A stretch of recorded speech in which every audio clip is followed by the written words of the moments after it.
नहीं नहीं मम्मा, मैं होली पर होली वाले कैप पहनूंगी और चश्मे भी लूंगी। हर साल आप मुझे पत्तों वाले कैप पहनाती हो। मेरे सभी दोस्त होली वाले कैप पहनते हैं, मुझे भी इस बार नए कैप चाहिए। गुड़िया बेटी, होली पर नए कैप नहीं पहनते। क्या फायदा पहनने का, जब शरीर पर रंग लगेगा तो कैप खराब हो जाएंगे। बहन जी, दिला दीजिए ना, बच्चा इतना जिद कर रहा है। मेरे पास हर टाइप के कैप है और चश्मे भी मिल जाएंगे। भाई साहब, आपको क्या, आपका तो सामान बिकेगा और अच्छे दाम भी मिल जाएंगे, पर पैसे तो हमारे जाएंगे ना। जिद नहीं करते गुड़िया, अब चलो चुपचाप से, वरना मैं तुम्हें आइसक्रीम नहीं दिलाऊंगी। होली के दिन में अब कुछ ही दिन बचे थे, जिससे चिड़ियों के मोहल्ले में होली की तैयारी चल रही थी। कोई अपने घर के बाहर गुलाल और पिचकारी बेच रहा था, तो कोई पकवान और कोई तो होली में पहने जाने वाले कैप और चश्मे बेच रहे थे। ये क्या टूनी बहन, तुम अपने आंगन में गोबर से लिपाई क्यों कर रही हो? पिछले साल की होली में देखा नहीं, आंगन में कितना रंग फैल गया था। 3-4 हफ्ते लगातार धोने पर तब जाकर निकला रंग, इसीलिए इस बार गोबर से लिपाई कर रही हूँ। अगर गिर भी जाए तो आसानी से निकल भी जाएगा। ये तो बड़ा कमाल का आइडिया है। एक काम करती हूँ, मैं भी गोबर से लिपाई कर देती हूँ। हेलो मेरे यूट्यूब फैमिली, आज के हमारे लकी सब्सक्राइबर के नाम है रीना, रुखसाना, राधिका, आराध्या मीना, रूपा कुमारी, अईम जुबैद। प्यारे दोस्तों, अगर आप भी चाहते हैं कि आपका नाम हमारे वीडियो में आए तो योसी बड़ हिंदी को सब्सक्राइब करें, वीडियो को लाइक करें और अपना प्यारा सा नाम कमेंट करें। और हाँ दोस्तों, हाइप देना बिल्कुल ना भूले। हर जगह लाल, पीला, हरा गुलाल ही मिल रहा है। कब से अलग रंग के गुलाल देख रहा हूँ, कहीं पर नहीं मिल रहे हैं।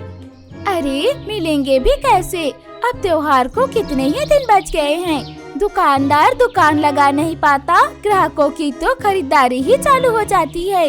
मैं कह रही हूँ, जो गुलाल मिल रहा है उसे ही दे देते हैं और बाकी का गुलाल तो हम घर पर भी बना सकते हैं। हाँ, मेरे घर में भी आटे से गुलाल बना लेते हैं।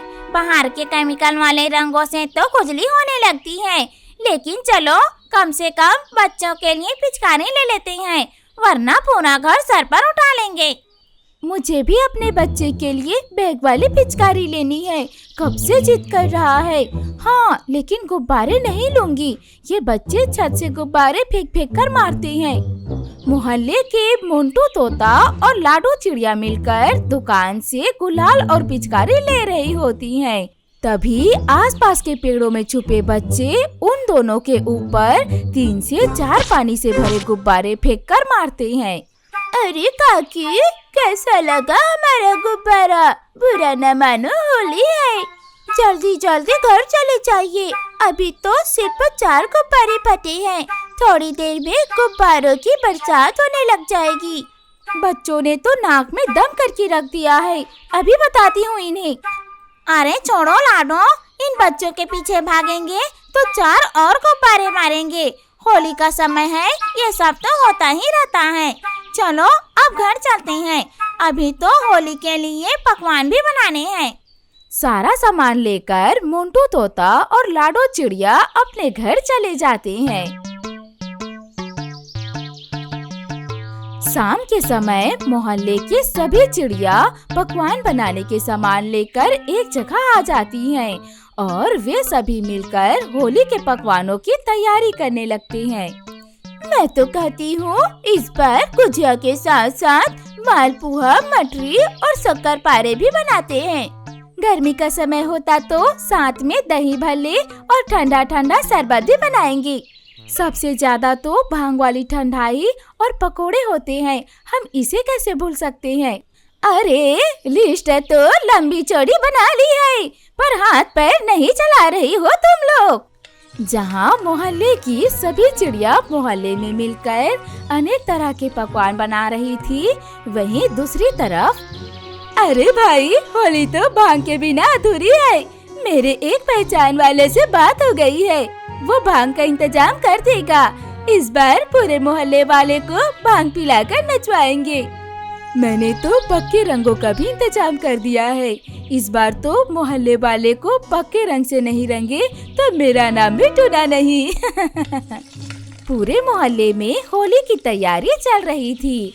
ऐसे ही 2 से 3 दिन गुजर जाते हैं और आज आखिर वो दिन आ जाता है जिसका सभी को इंतजार था।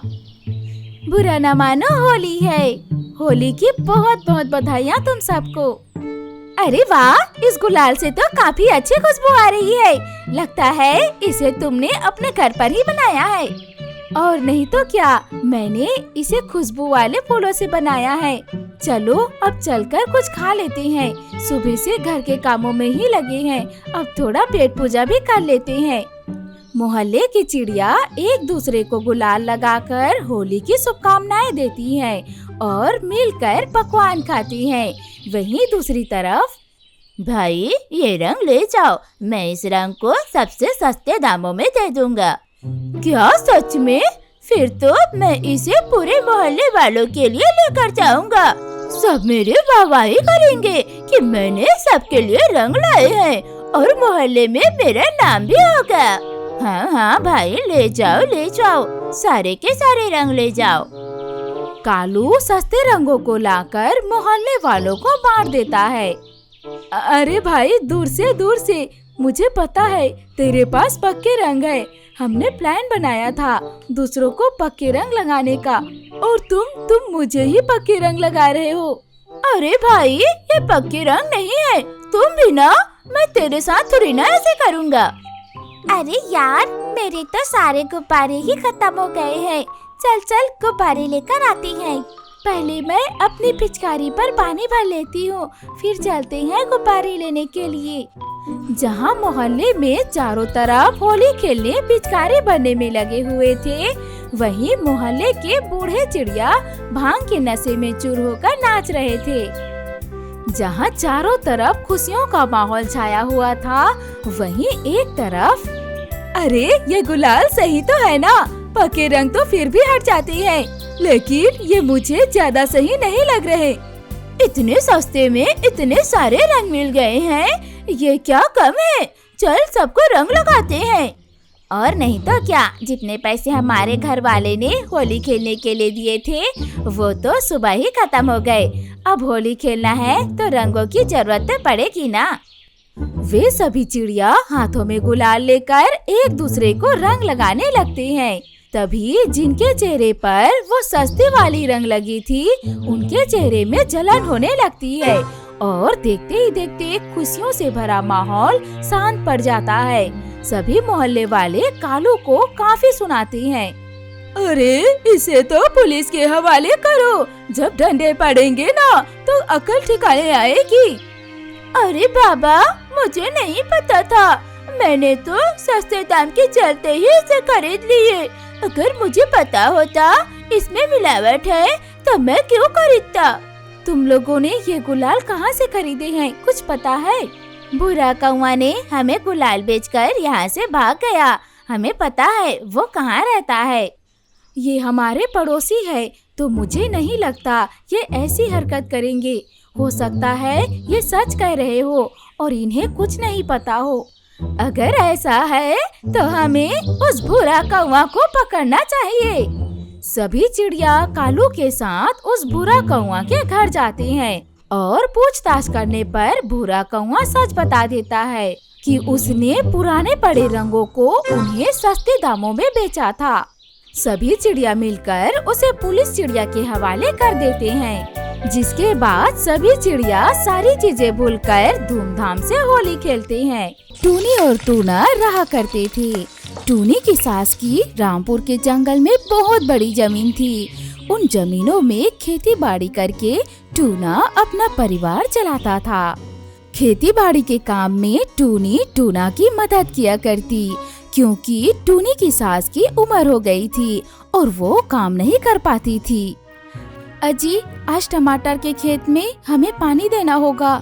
2 दिन पहले ही हमने उसमें खाद डाले थे, अगर पानी नहीं डाला तो सब बर्बाद हो जाएगा।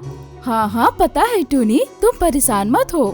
मैं बस याद दिला रही थी, कहीं आप भूल न जाए। क्या हुआ बेटा, क्या जल्दी जल्दी करने को कह रही हो, क्या बात है? कुछ नहीं माँ जी, मैं बस उनको फसलों की याद दिला रही थी। वैसे मैं भूल गई थी, आज रानी कबूतरी के घर गोद भराई है। तुम दोनों जल्दी आ जाना, शाम को रानी कबूतरी के यहाँ जाना जरूरी है। ठीक है माँ, अभी मैं निकलता हूँ। इस तरह टूना अपनी माँ को बोलकर खेत की तरफ चला जाता है। रास्ते में उसके दिमाग में कई तरह की बातें आती है और वो परेशान हो जाता है। क्या हुआ जी, अभी तक तो आप ठीक थे, अचानक से क्या हो गया? अब आप क्या सोचने लगे? बंटी कबूतर और हमारी एक साथ शादी हुई थी, पर अब तक हमारे घर में कोई खुशखबरी नहीं आई। अगर तुम भी गर्भवती होती तो हम भी गोद भराई करते। अरे आप इस तरह से क्यों सोच रहे हैं? अभी हमारे शादी को कितने ही समय हुए हैं। इस बात को लेके दुखी मत होइए, बहुत जल्द ही हम भी माता पिता जरूर बनेंगे। मैं भी बच्चे को गोद में खिलाना चाहता हूँ टूनी। अरे आप ना ये सब बातें मत सोचिए। अगर आपको बच्चे खिलाना है ना, तो मैं किसी पड़ोसी के बच्चे को लाकर दे दूंगी खिलाने के लिए, ठीक है? पर आप चाहते हैं हमारे बच्चे हो तो थोड़ा इंतजार कीजिए, पर उदास मत रहिए। अब चलिए, जल्दी चलिए, पहले हमें टमाटर के खेतों में पानी डालनी है। चलिए जल्दी। टूनी की ऐसी बातें सुनकर टूना चलने लगता है।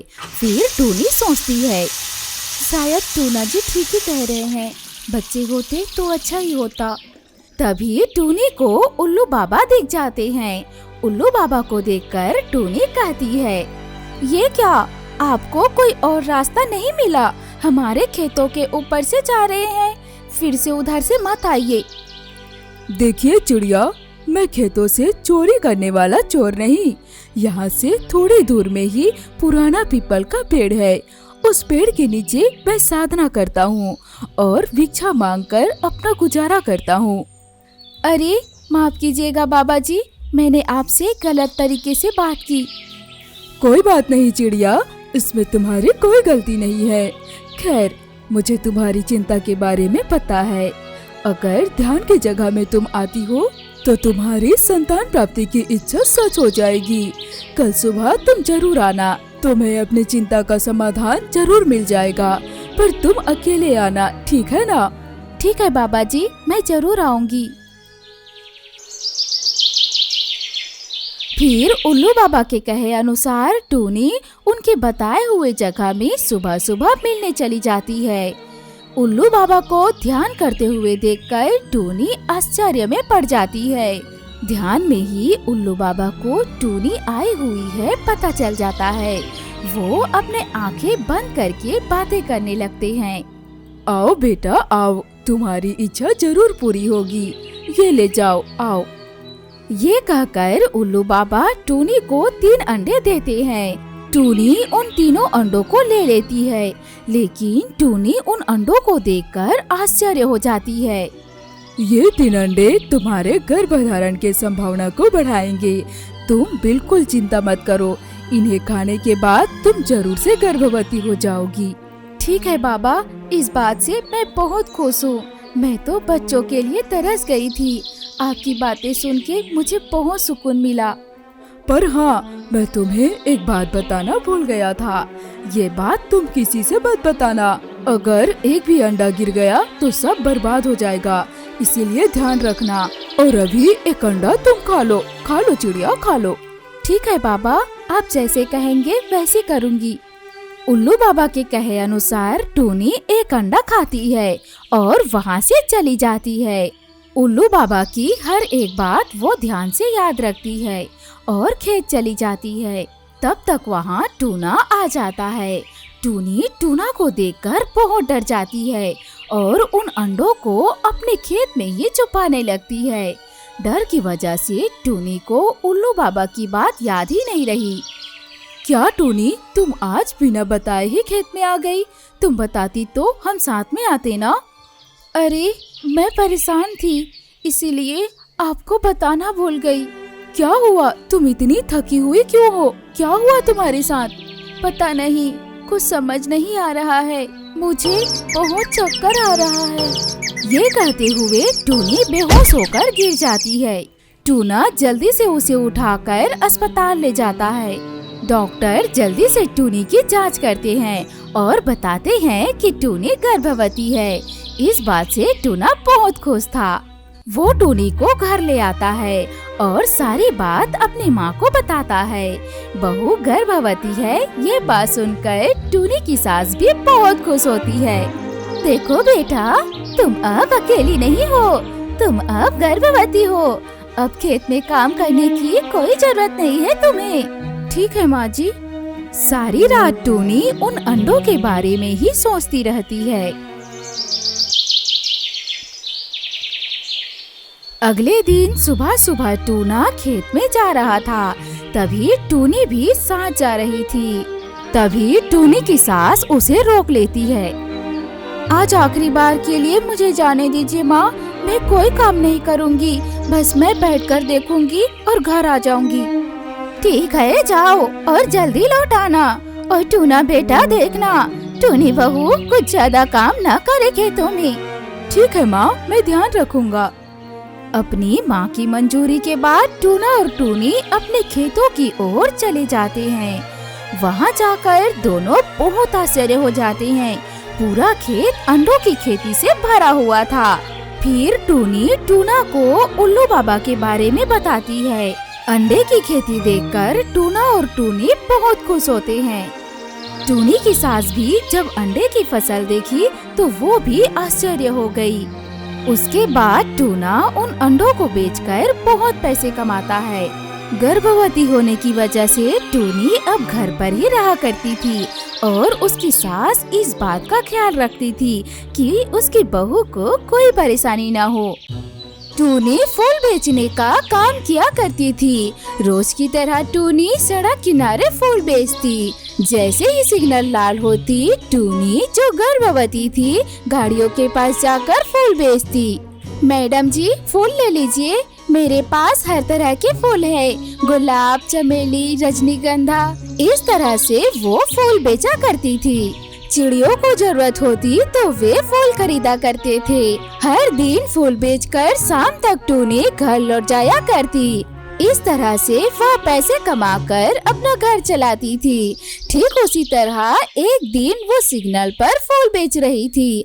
अचानक से उसे चक्कर आ जाती है और वह बेहोश होकर गिर जाती है। एक गाड़ी आकर ठीक उसके सामने रुकती है। अरे टूनी, उठो, क्या हुआ तुम्हें? उठो उठो। इस तरह रानी कबूतरी टूनी को उठाने की कोशिश करती है। फिर वो अपनी गाड़ी से सीधा उसको अस्पताल ले जाती है। अस्पताल में डॉक्टर टूनी की जांच करते हैं। ये आपकी कौन लगती है? ये मेरी दोस्त है, इसका नाम टूनी है। ये गर्भवती है और बहुत ही कमजोर है। क्या ये ठीक से खाना और दवाइयाँ नहीं ले रही? मुझे तो ये सब नहीं पता। ये सिग्नल पर खड़े होकर फूल बेच रही थी और बेहोश हो गई। मैं जैसे ही वहाँ पहुँची, मैं उसे उठाकर यहाँ ले आई। ये तो बहुत ही कमजोर है। अगर समय पर ठीक से भोजन और दवाइयाँ ना ले तो माँ और बच्चे दोनों के लिए नुकसानदायक हो सकता है। रानी कबूतरी डॉक्टर की बातों में हामी भरती है और दवाइयाँ लेकर इंतजार करने लगती है। थोड़ी देर बाद टूनी को होश आती है। टूनी अपनी दोस्त रानी को सामने देखकर कहती है, रानी, तुम मुझे यहाँ ले आई हो? हाँ टूनी, बहुत बहुत शुक्रिया रानी, तुम मुझे समय पर अस्पताल ले आई। फिर रानी कबूतरी दवाई देते हुए कहती है, टूनी, ये सब क्या है? मैं को समझ नहीं पा रही। तुम्हारा तो होटल था ना, फिर तुम सिग्नल पर फूल क्यों बेच रही थी? मुझे तो कुछ समझ नहीं आ रहा। अब तुम्हें मैं क्या बताऊं, मेरी किस्मत ही फूटी है। टूनी की बातें सुनकर रानी कबूतरी कहती है, चलो मैं तुम्हें घर छोड़कर आती हूँ। तुम क्यों कष्ट करोगी, मैं चली जाऊंगी।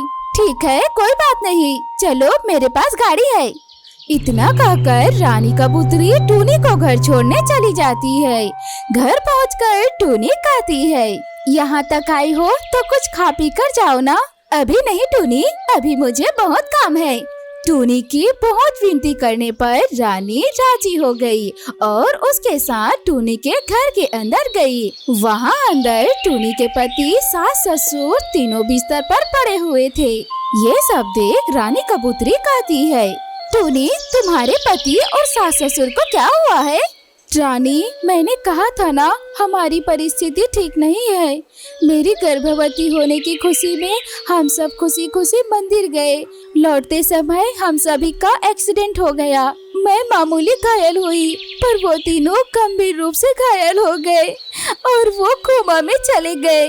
बहुत खर्चा हुआ, मैंने होटल भी भेज दिया, लेकिन फिर भी उनके स्वास्थ्य पर कोई सुधार नहीं है। टूनी इस तरह रोते रोते सारी बात बताती है। उसकी बातें सुनकर रानी कबूतरी उदास हो गई और टूनी को बोली, टूनी, धैर्य रखो, सब ठीक हो जाएगा और रो मत।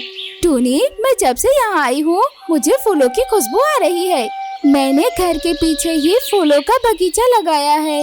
उन फूलों को बेचकर ये पैसे कमाती हूँ। इसके अलावा मेरे पास कोई चारा नहीं। अच्छा टूनी, क्या तुम मुझे अपना बगीचा दिखा सकती हो? हाँ, क्यों नहीं, चलो। ऐसा कहकर टूनी रानी को अपना बगीचा दिखाने ले जाती है। रानी को वो बगीचा बहुत ही सुंदर लगता है। वहाँ वो काफी समय बिताती है और फिर वहाँ से वो घर लौट जाती है। घर पहुँच के रानी कबूतरी टूनी के बारे में सोच ही रही थी। कभी टूनी ने मेरी बहुत मदद की थी, बहुत अच्छी दोस्त है। कभी नहीं सोचा था उसके साथ ऐसा होगा। वो मेरी बहुत अच्छी दोस्त है, मैं उसकी जरूर मदद करूँगी, नहीं तो दोस्ती का क्या मतलब। अगले दिन रानी कबूतरी सुबह सुबह टूनी के घर जाती है और टूनी से कहती है, टूनी, मैंने अपने डॉक्टर से बात की है। वो बिना किसी फीस के, बिना कोई खर्च के वो तीनों का इलाज करने के लिए तैयार है। तुम्हें 1 रुपए भी खर्च नहीं करनी होगी। मैं सब बंदोबस्त कर दूंगी। बस कुछ महीनों में सब ठीक हो जाएगा और यहाँ के फूलों के बगीचों को मैं अच्छे व्यापार में बदल दूंगी। तुम्हारा बहुत बहुत धन्यवाद रानी। तुम्हें हमारी बचपन की दोस्ती याद है, इसीलिए मेरी इतनी मदद कर रही हो। मैं इसे कभी नहीं भूल पाऊंगी। अरे इसमें क्या है, हमारे बीच में कोई सॉरी, कोई थैंक यू नहीं होनी चाहिए। कुछ दिनों बाद रानी कबूतरी उन तीनों के साथ साथ टूनी को भी लेकर अस्पताल जाती है। टूनी वहीं रहती है और अपने पति, सास, ससुर की देखभाल करती है। कुछ महीने बाद टूनी एक बच्चे को जन्म देती है। टूनी के पति, सास, ससुर तीनों ठीक हो जाते हैं और वो घर वापस लौट आते हैं। वहाँ रानी बहुत मेहनत करती है और छोटे फूल के व्यवसाय को बड़े व्यवसाय में बदल देती है। ये देख टूनी आश्चर्य में रह जाती है। टूनी अपने सास ससुर को कबूतरी के बारे में सब कुछ बताती है। धन्यवाद रानी बेटी, तुमने हमारी बहुत मदद की। हाँ रानी, तुम्हारा बहुत बहुत धन्यवाद। अगर तुम नहीं होती तो टूनी अकेले कैसे सब कुछ करती। तुमने सबका बहुत अच्छे से ध्यान रखा। ये कर्जा मैं जीवन भर नहीं चुका सकूंगा रानी। अरे कोई बात नहीं, मैंने कहा था ना, दोस्ती में no sorry no thank you. मैंने अपनी दोस्ती का फर्ज निभाया है। अब से इस व्यापार का तुम लोग ही देखभाल करना। रानी, तुमने इतनी मेहनत करके इस छोटे से व्यापार को इतने बड़े व्यवसाय में बदल दिया। ये पूरा मेहनत तुम्हारा है। मेरा पूरा परिवार इसके लिए तुम्हारा आभारी रहेंगे। पर ये न्याय नहीं होगा। इस व्यापार को तुम ही देखो। मैं कोई दूसरा व्यापार शुरू कर लूंगी, तुम बस ना मत कहना। उसकी बातों को रानी कबूतरी ना नहीं कर पाती और फूलों के व्यवसाय को रानी कबूतरी ही संभालने लगती है। जंगल खुशहाली से भरा था। जंगल के मुखिया थे उल्लू। उल्लू बड़े शांत मुखिया थे और जंगल का बड़ा ख्याल रखते थे। एक दिन बड़े से पेड़ के नीचे चल रही सभा में जंगल को मिले विशेष पुरस्कार के बारे में जानकारी दे रहे थे। बड़े ही खुशी की बात है। हर साल की तरह इस साल भी हमें आदर्श जंगल का पुरस्कार दिया गया है। मैं आप सभी से यही कहना चाहूँगा, आप सभी इसी तरह मिलजुल कर रहा करें। लेकिन मुखिया जी, सुख शांति तो ठीक है, पर हर साल की तरह इस साल भी हमारे जंगल में कड़ाके की ठंड आएगी, उसका क्या करें? हर साल ठंड आती है और और हर साल की तरह इस साल भी हम चिड़ियों को कंबल बांटेंगे, जिससे चिड़िया ठंड से अपनी रक्षा कर पाए। टूनी मुखिया जी की सहयोगी थी, जो जंगल के भलाई के लिए हमेशा आगे रहती थी। पता चला है इस साल पिछले साल से भी ज्यादा ठंड आने वाली है। आप चिंता न करें, हम इसका हल ढूंढने की पूरी कोशिश करेंगे। कबूतर की बात सच साबित हुई। इस साल जंगल में काफी ठंड आई। टूनी और मुखिया ने जंगल के चिड़ियों को कंबल बांटे, पर जितने कंबल बांटे वो चिड़ियों को कम पड़ रहे थे। अरे इस साल तो ठंड इतनी है कि 2-3 कंबल से भी आराम नहीं मिल रहा है।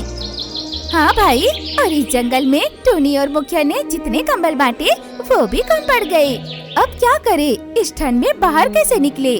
घर से बाहर काम करने नहीं जाएंगे तो भूखे मर जाएंगे। अब लगता है हमें उस कालू कौवे की दुकान पे ही जाना पड़ेगा। लेकिन वो तो काफी महंगा बेचता है, क्या करें? और कोई चारा है तो बताओ। फिर चिड़िया कालू कौवे की दुकान पर जमा हुए, जिसकी एक कंबल की दुकान थी। देखो भाई, इस कंबल की कीमत 2000 है। कितने मोटे कंबल है, ये लेना है तो लो, नहीं तो फुटो यहाँ से। तुम्हारे मुखिया के कंबल की तरह नहीं है ये। उनके दिए कंबल अच्छे ही है, और आप जो कंबल 2000 में बेच रहे हैं ना, उसकी कीमत 500 से ज्यादा नहीं है।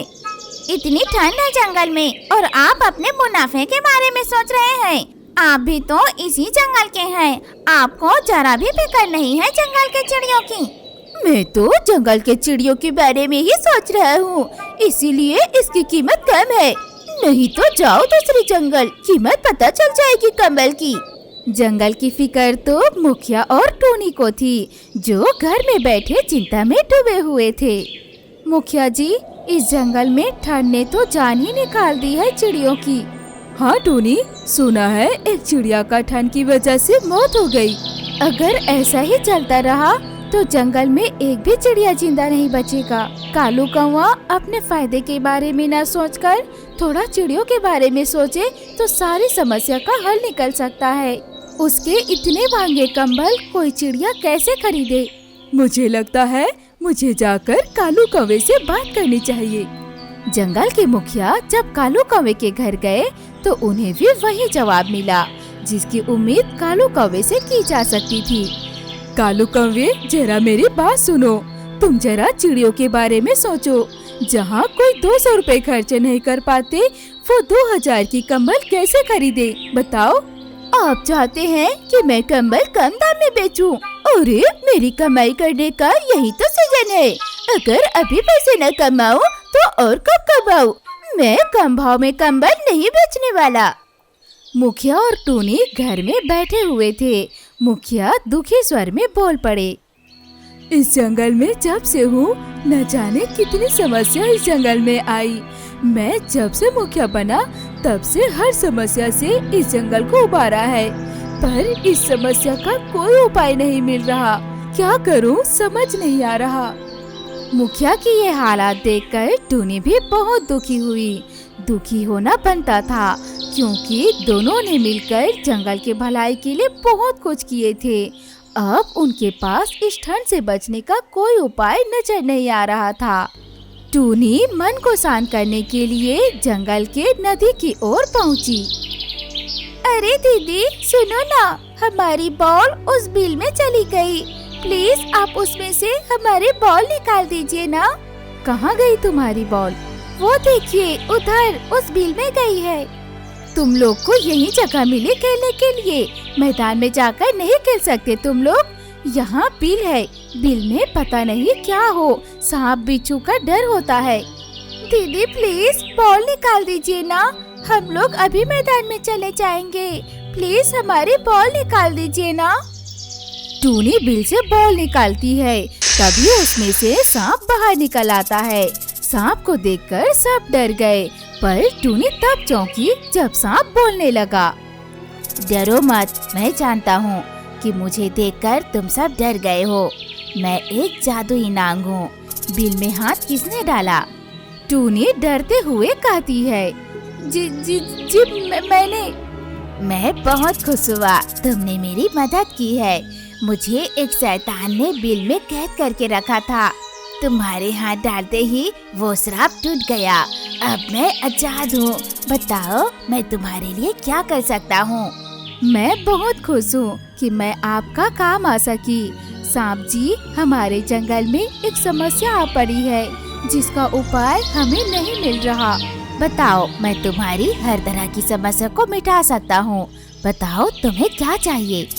बात ये है कि इस साल जंगल में काफी ठंड पड़ रही है जिससे चिड़िया काफी परेशान है। चिड़िया मर रहे हैं।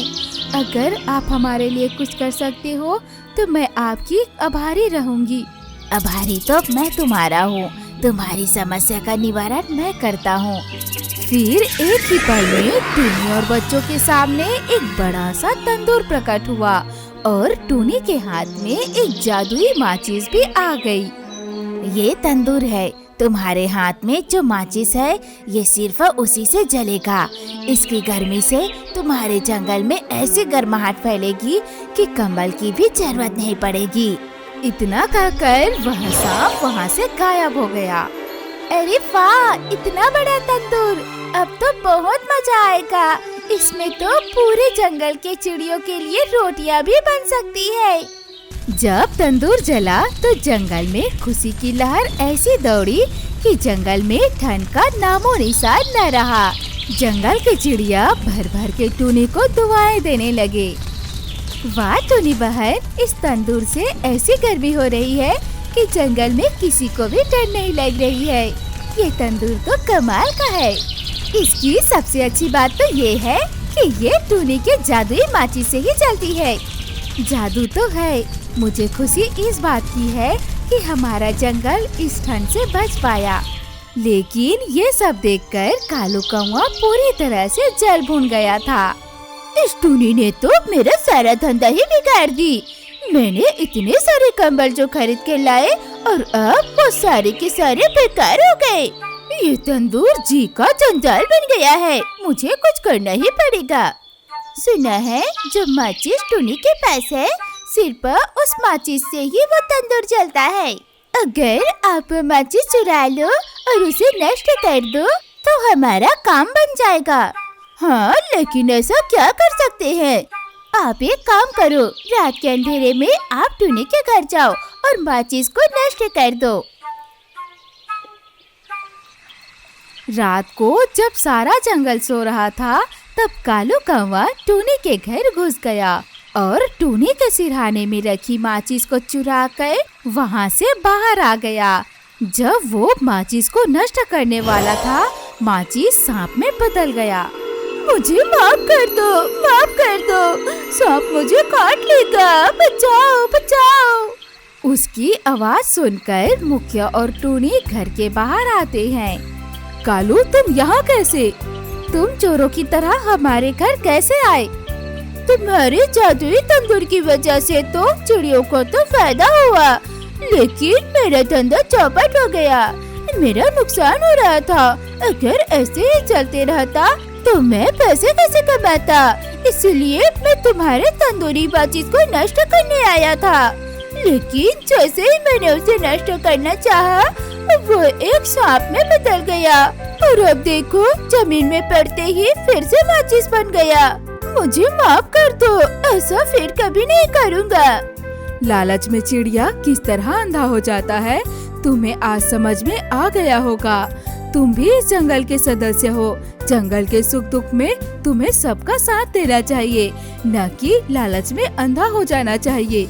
मुझे अपनी गलती का एहसास हो गया है। मुझे माफ कर दीजिए।